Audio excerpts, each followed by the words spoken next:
All right. So you might have noticed that the macro environment has been just a little bit different to what we're kind of used to. And I've been around tech for a very long time. And, I've probably been around long enough to have seen some similar situations, maybe in like late 90s, early 2000s. But, we have whole generations of people in technology now who have not seen the kind of macro conditions that we're seeing now. So things are a little bit different out there right now. And to try and tell us a little bit about how we can cope with this sort of the change and the uncertainty out there right now, we have Tana Isaac. Tana has worked in the tech sector for 20 years, with the last decade in leadership roles. His current role is EVP of Product and Technology at Volpara Health. And Tana's leading the strategy and development and operation of Volpara's product suite. Welcome, Tana.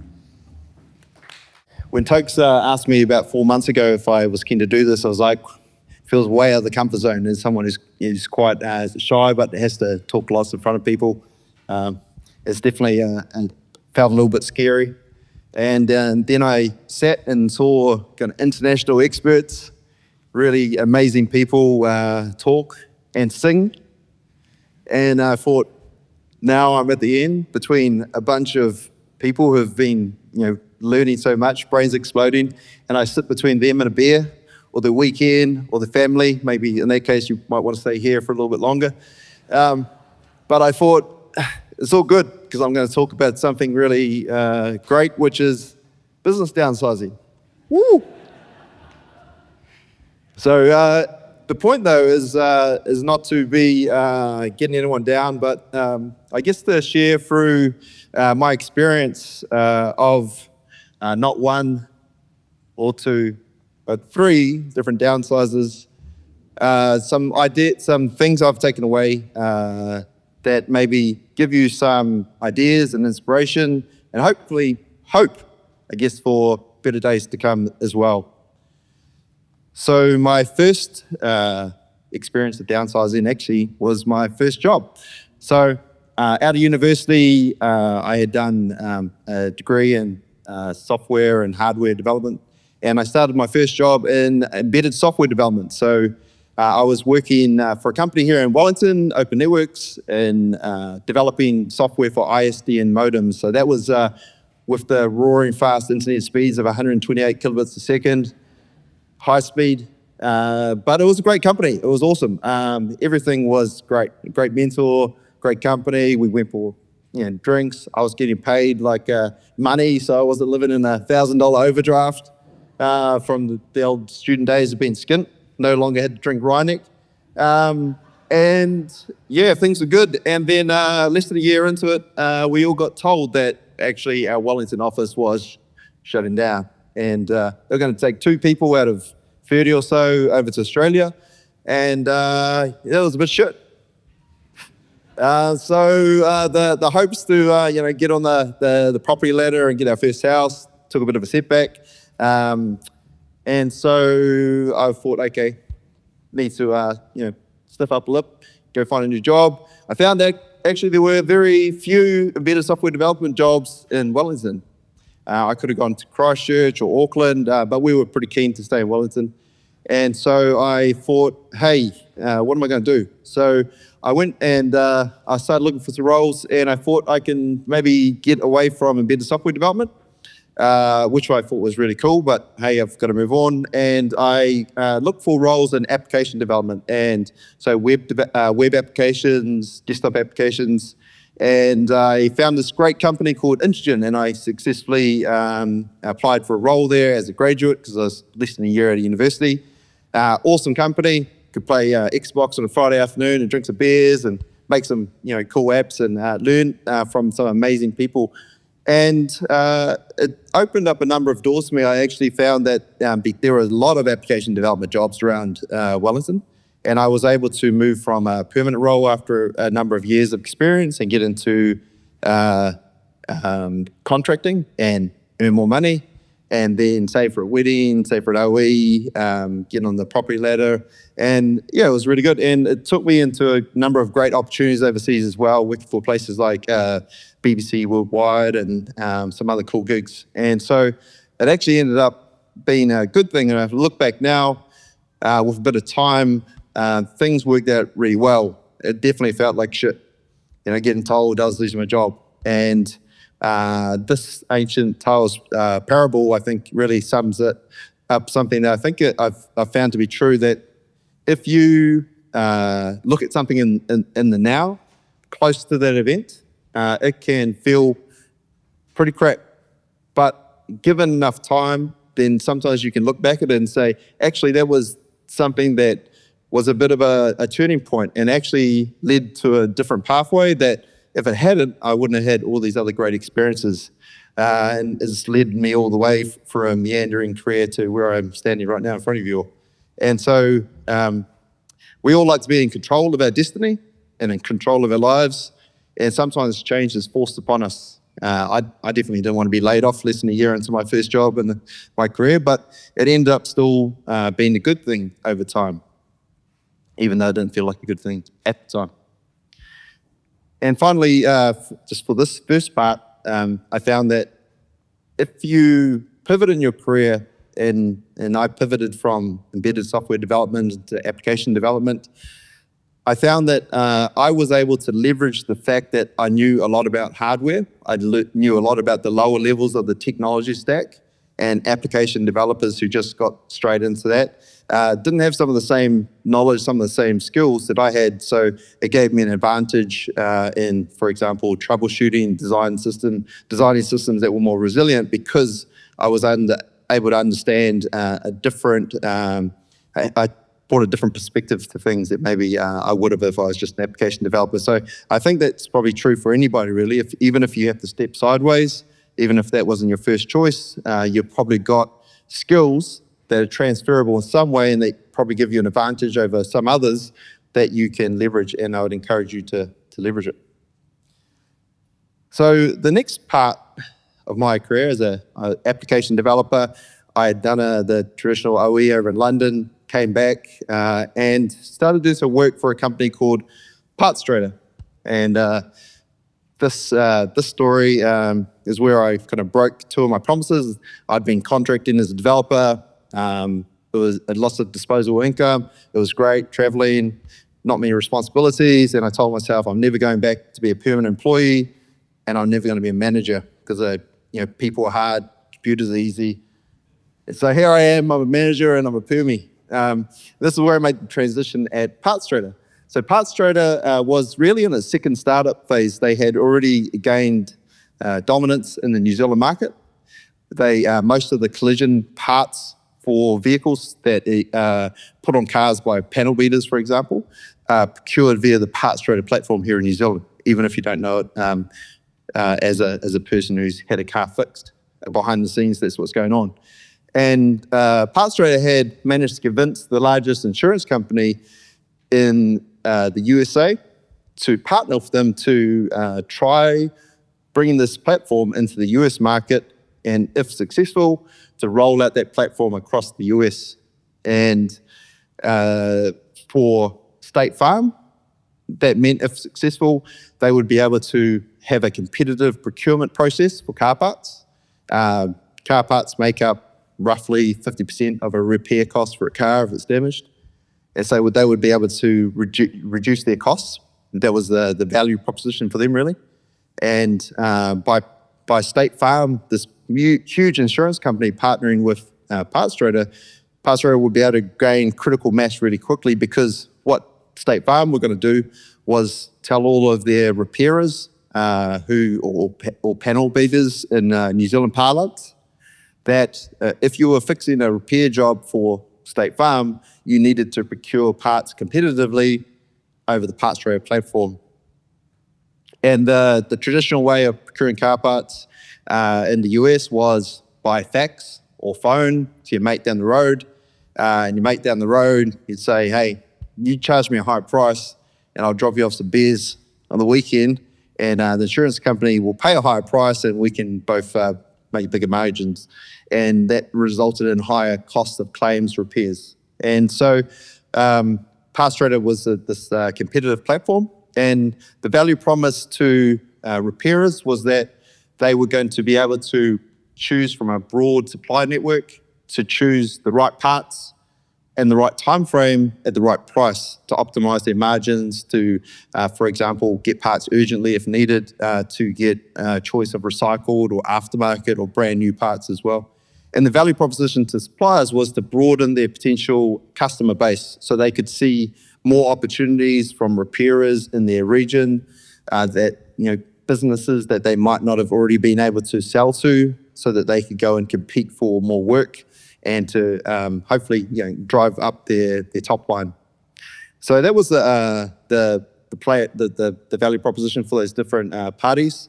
And so Parts Trader, we worked really hard for a couple of years to really bring this new platform to market, building capabilities for the insurance company, building capabilities for the repairers, for the suppliers, building integrations. And the goal was that, well, I guess, the monetization strategy was that we weren't going to be able to charge transaction fees on jobs for this big insurance company, because they wanted to make sure that if we charge transaction fees, those transaction fees weren't going to be passed on to the insurance company. So that was like, you can't charge transaction fees on the usage that we mandate. Instead, what our goal was to add enough value to repairers that they just voluntarily use the platform for all their work, for all other insurers, for people who were paying out of pocket as well. And so we were aiming to drive up usage of the platform, voluntary usage. And we were thinking, hey, once we've really established the capabilities that repairers and suppliers like, we know that once they have to start actually paying for the product, there will be some drop-off. Some people will leave, but there'll be a bit of pain. But then it'll be happy days, and all of this voluntary usage will have transaction fees charged on it, and we'll be able to drive revenue, and we'll be making profit, and we'll be happy. And we can deliver dividends to our shareholders who have been saying, actually, give us a bit more money, we're almost there. So it kind of went like this instead. Voluntary usage dropped off a cliff. It's like, well, a month later, yeah, we'll get this. It's just a little bit worse than we thought it was going to be. 2 months later, yeah, it's not looking very good. I had actually gone to the US to set up another development team because our leadership were convinced that that green line was what was going to happen. So we actually increased our cash burn rate by setting up a new development team in the US. I actually relocated my family. I convinced my wife, who was happy, who was pregnant at the time, that we should go over to Chicago and set up this team. And so I had actually come back to New Zealand and got pulled into an urgent meeting saying, this is what the story is. The story was that our money in the bank, we were burning through investor capital, and it was going down. We knew we were going to charge fees and that we were bringing revenue, and then we'd start heading upwards once we broke even, cash flow even, and we'd start making profit. But in that meeting, we were told, actually, it's looking like this. It's not looking good at all. And at our cash burn rate, we were going to run out of money relatively quickly. Now, we'd done multiple capital raises, and the investors were told, yep, we're going to get there, almost there. And they said, okay, we still believe. We believe we've achieved this before in New Zealand. We believe we can achieve it in the US. We still believe, but you can't have any more money. Live within the money you've got. We've already given you lots of money. So yeah, no more money from us. So that really meant that we had no choice but to live within our means. And what that meant was that we had to perform a significant restructure. And that was a really, really painful time. We had to restructure our team in New Zealand and also shut down the US development team, which had taken a lot of time and effort and sacrifice to set up. And it was really crap. But going through the pain, the goal was to keep the business alive, to keep us in the fight as well. And so, I'm not going to lie, it was really, really tough. It was the first time I'd ever sat on the other side of a table and been in that position of letting someone know that they no longer had their job. And I got to sit across the table for 20 or so employees on a day and let them know these were people who I had hired, who I knew were great people, who had worked really hard for the company. And they had, for no fault of their own, we were in this situation. And it was shit. And then this US development team that I set up was also disestablished and I couldn't actually be there at the same time as in New Zealand as well. And at the end of this day, I sat on the ground in the meeting room and cried. And it was painful times. And but our staff had the empathy and kindness to take me to the pub and have a drink with them as well. So it was it's one of the things is that people were hurting then, and they kept hurting afterwards as well. People had developed great friendships. We had created a great culture at Parts Rotor. We had really talented staff, and a lot of people. We had social clubs, sports teams, and it was a great place to work. And over the next year or so, and there was a lot of times where I wasn't really in a good mindset, if I'm honest. But individuals stepped up and they led and they helped us get through. And that was really something that I was really proud of looking backwards. We had to get used to operating in now what was a lot smaller business. We still had a lot of customers, the same amount of customers as before.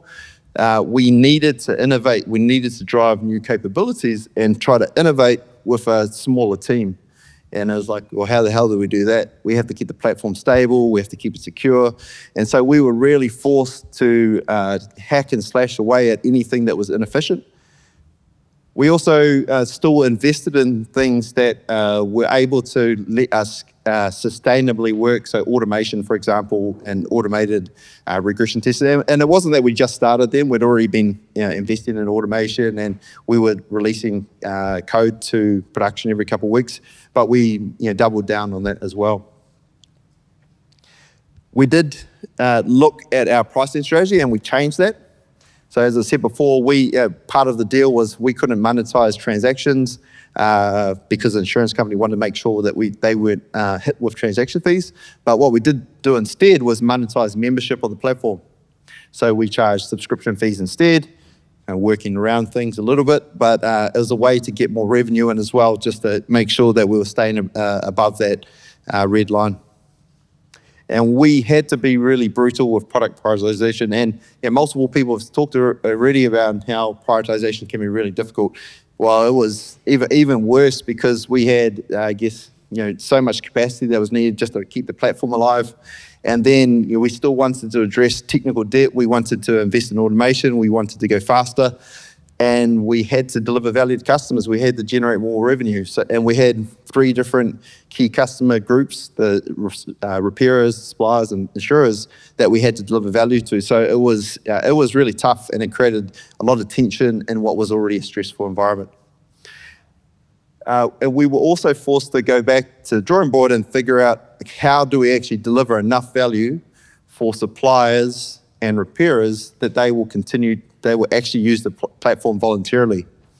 How will we make sure that when the repairer gets their mate down the road calling them up saying, hey, stop using this bloody platform, man, I don't want to pay 3% fees or whatever the fee amount was. How did we make sure that the repairer was getting enough value to stick with the platform and order within the platform as well? And the good news is that we came out strong out the other side. We were leaner. We were more efficient per person as well, and we had just been forced to be. When you go for a restructure, afterwards there's a whole lot of nervousness, like, okay, when's the next wave coming? Are we surviving? Is our business dying? What's going on? So we were forced to be more transparent, and that was a really good thing, because before we got in the situation, we hadn't really been transparent financially, and so there wasn't necessarily the same degree of urgency, I think, around, hey, just what kind of state are we in as a startup. And this increased transparency meant that everyone understood just how we were doing and knew what the stakes were. We were also a lot more conscious on where we spent money, and we did eventually start growing again as well. And we had processes to make sure that we were looking at a cost hard. So, whether or not that's software subscriptions, hardware, cloud costs, etc., we introduced new processes to really drive down costs. And we had as a result of all of this, we had a greater focus on delivering value that customers would actually pay for. They weren't paying for it before. We thought they were getting value. Now we could see when voluntary usage increased that they were actually prepared to pay for the platform. So we had succeeded in delivering value to them.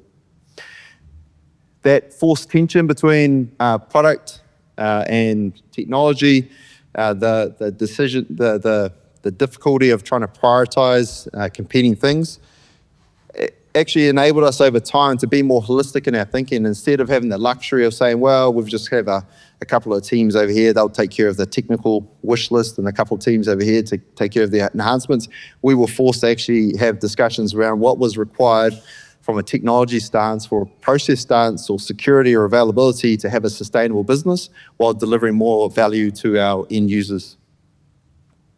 And those are all really good things. So I guess the learnings from this particular part, your people are what will help you survive through those dark days after a restructure. We had a really strong culture, and I think if you can invest in a strong culture, that is an investment in business resilience as well. They treat your people well, even if you are forced in the decision to let people go. One of the things I was really proud of at Pathstrader is that the vast majority of our team were able to land on their feet quickly. We talked to other employers. We tried to make sure that everyone had a job. We were going to Christmas when all this happened. We were able to extend the time frame for some of the employees as well, so that they weren't left in the lurch at Christmas time. But yeah, try to look after your people. Be really careful of thinking that you have achieved product market fit and created real customer value if you're giving away your product for free. That's something we learned, right? Once we charged those fees, then we really found out how much value we were delivering. And that was a harsh learn, but it's something that it was a key takeaway for me. After a restructure, it's going to be really tough. Hang in there. You'll get through it. And it's going to be it's going to feel insurmountable at times, but I think looking after each other is vital. I guess the last point here as well is that it can be really easy to say we'll just be more efficient, and it's easy to roll your eyes at that. But we did find that because in the initial stages we were really running on investor capital, and we were spending, we were recruiting like crazy. We actually did have some bloat and inefficiencies, and it is sometimes amazing that just what you can achieve once you do go through the hard process of being forced to learn to be more efficient. And we were able to after a couple of years at a smaller organizational size, deliver more value more consistently, even with a smaller team. All right. So that takes me to part 3. So after Pathstrader, which is an amazing company, I had an opportunity to join a company with an amazing mission, which is where I am now, so Volpara Health. And Volpara Health has a mission to save families from cancer, and we do that by enabling early detection of cancer. So this is a mammogram, and that's where our speciality is breast cancer, which is the most devastating cancer for our wahine. So Volpara is, a lot of people are drawn to Volpara because of that amazing mission. And it's, it can be feel like a bit of a bad word to talk about profit when you're talking about saving people's lives. But Volpara had been in growth stage, loss-making stage since inception.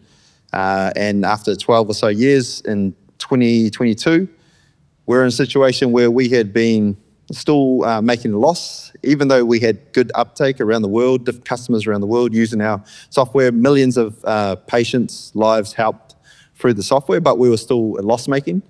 And it was 2022, post-COVID. It was a tough environment in which to raise capital. We were listed on the ASX.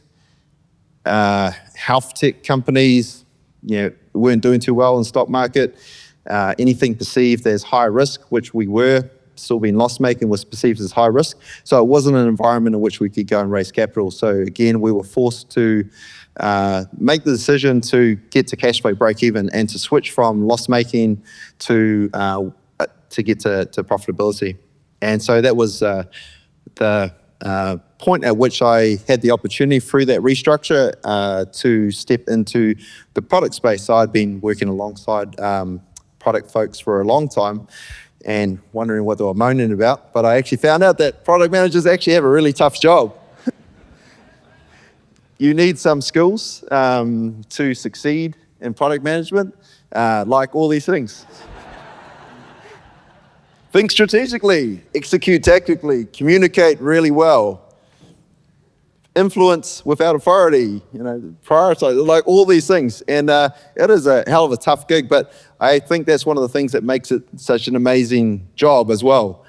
I'm a problem solver by nature. It's one of the things I loved about software development is solving problems, cool problems.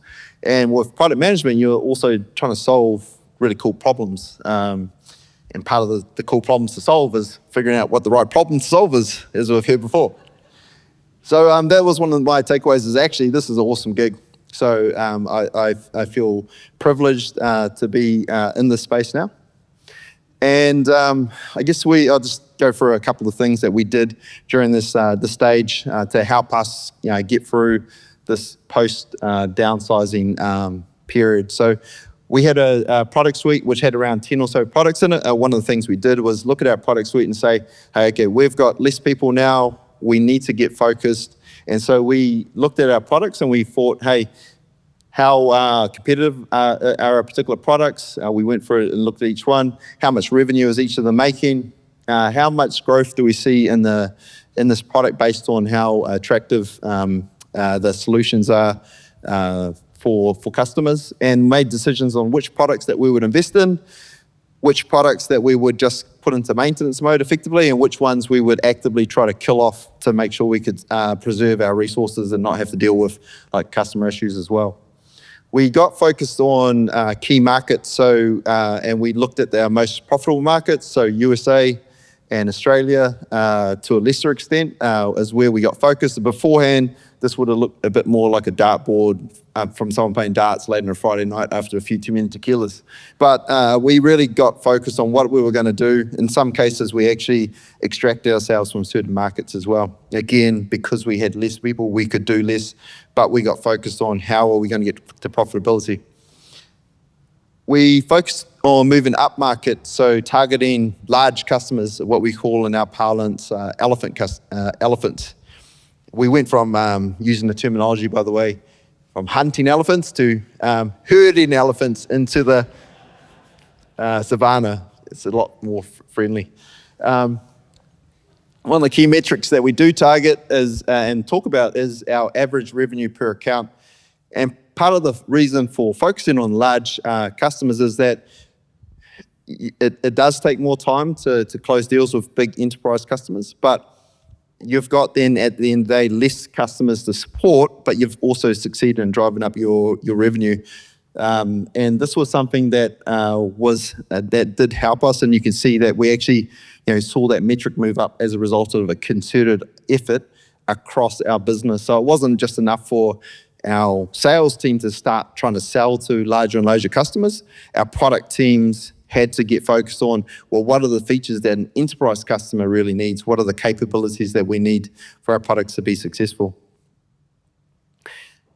We got focused on creating tangible customer value. Again, like with Parts Trader, what will customers pay for? It's not a nice to be a nice thing to have. What will they actually spend money on? We wanted to make sure that the problems that we're addressing were relevant to a number of customers in the segment, so not just for a one-off customer that our sales team was yelling about. And we wanted to make sure that our customers could justify buying our products as well, so trying to demonstrate clear ROI. It wouldn't be a talk in this kind of era without talking about AI. Bit of a story. I was telling my uncle about AI. I grew up in the Wairarapa, so like in a farming area, and my uncle was a dairy farmer, and he wondered why I was using AI and tech And AI, and in case you're not wondering, in the farming context, means something different from what we mean. Anyway, Volpara had actually been using AI for quite some time. So before the latest hype cycle, we were using machine learning, and it was really important for us, even though we had to focus on revenue generation, reduction of costs, we still had to keep looking at ways in which to make sure we had our future business. We were developing that. We were looking at future products that would help to drive us forward. And in the medical space, AI clearances by the FDA, because we work in a regulated field, AI applications to the FDA are the highest in imaging in the radiology space, which is where we're focused as well. And that's partly because you can train deep learning models with millions and millions of images that a single person couldn't hope to see in their lifetime. And we knew that, and so it was really important to continue to invest in the future. We also invested in automation of our processes to make sure that staff like customer success, customer installation teams could move faster with less dependency back on development teams and technical teams, again, to preserve our resources to be more efficient. And we did also begin using Gen AI for some activities. In some cases, it's a bit naff, but in other cases, it actually is really useful. I don't write minutes anymore. It saved me a bunch of time, tidying up notes and action items afterwards. If only it could do all the action items for me too, that'd be awesome. But anyhow. And after all these things, and after a bit of time, and 12 or 13 years, we achieved our first ever quarter of cash flow break even. And it wasn't just a one-shot wonder. It wasn't just a one-off. We actually did it for 4 consecutive quarters. So it wasn't a fluke. So this stuff, it worked. It helped. And shout out to, actually I saw a previous colleague as well, who actually moved on as part of that as well. And shout out to all of the people at Volpara who had laid the foundations for our success. Because at the end of the day, this wasn't just about what the people who were there post-restructure did. It was also because of the foundation that was laid by the people before that restructure as well. So learnings from this last chapter. With your scarce resources, post the downsizing, you can't do it all. What do you have to focus on? Whether or not there's particular customer segments or parts of your product suite or markets, you have to get focused. It's vital that you realign your product strategy with your business strategy after restructure. So I guess point here being that it wasn't enough for us to just focus on elephants from a customer perspective, but also from sales and marketing. We really had to be clear which markets we were going to pull out of. And so that meant that we needed everyone to be on the same page, and also which products we were going to invest less on, so that our marketing teams knew which things to sell or not to sell. And thirdly, I do think it's imperative that you use AI to power up your own productivity. I think it's just like table stakes now, but also your products as well. And for us, it's really pertinent in the imaging space. I think there is definitely a sort of place for traditional software, but there's so many things I think that AI enables in terms of new types of solution to really important problems. So you still have to be really good at making sure you're focusing on the right problems, but the types of solutions we can now create are just going to be much stronger as a result of using AI. But yeah, I'd just like to say thank you very much for giving me your time. You can now go get your beer or whatever you're going to do this weekend. Appreciate it. Take care.